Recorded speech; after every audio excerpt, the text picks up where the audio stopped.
Carrie Brown, and I teach physics here at M-A. So the solar eclipse is when, the name itself is kind of self-explanatory in that the moon eclipses our view of the sun.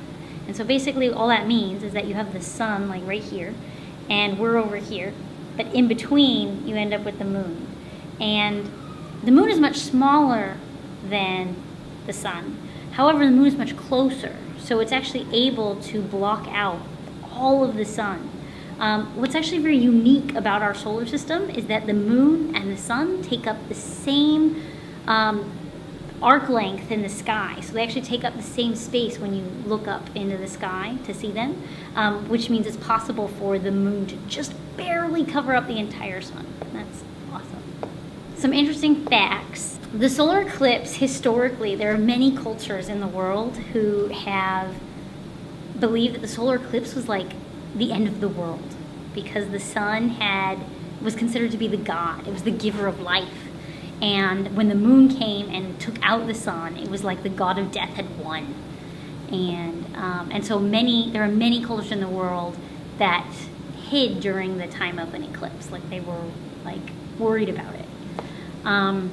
In more modern times, I think the thing that's most interesting for us is that we are trying to figure out how to predict the behavior of the corona of the sun. And the corona is like the gas atmosphere around the sun, which is hard to predict. Like it gives us it causes solar flares, also known as coronal mass ejections, which causes solar storms, which wreaks havoc on our electronics.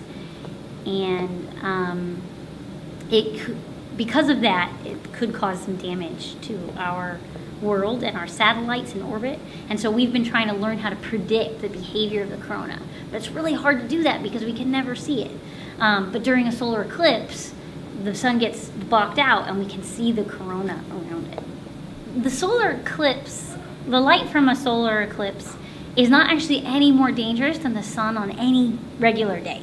It's just most of the time the sun is there, it's in the sky, we see it all the time, so you don't look at it. It's boring. You see it it's there every day.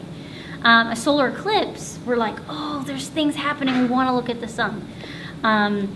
And so we have to be careful because the sun is emitting a lot of high frequency blue light as well as ultraviolet light, which if they go directly into your retina, they can cause a lot of permanent damage.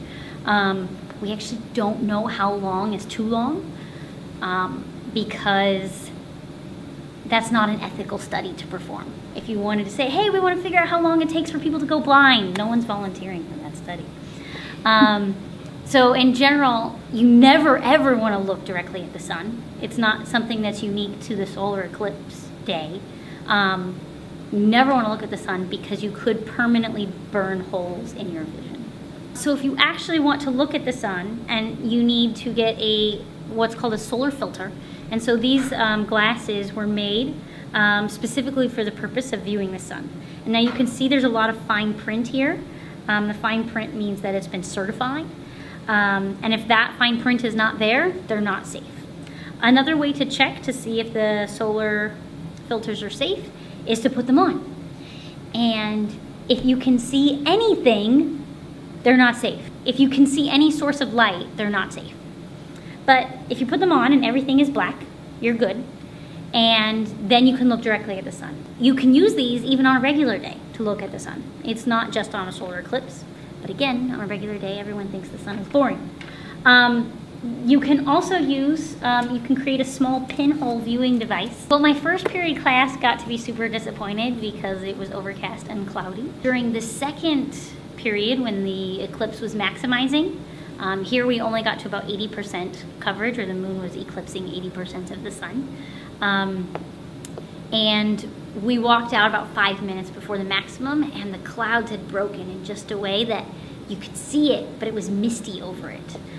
So they actually got a pretty amazing view. We made these pinhole viewers in actually my first period class made the pinhole viewers, and then my second period class got to benefit from them.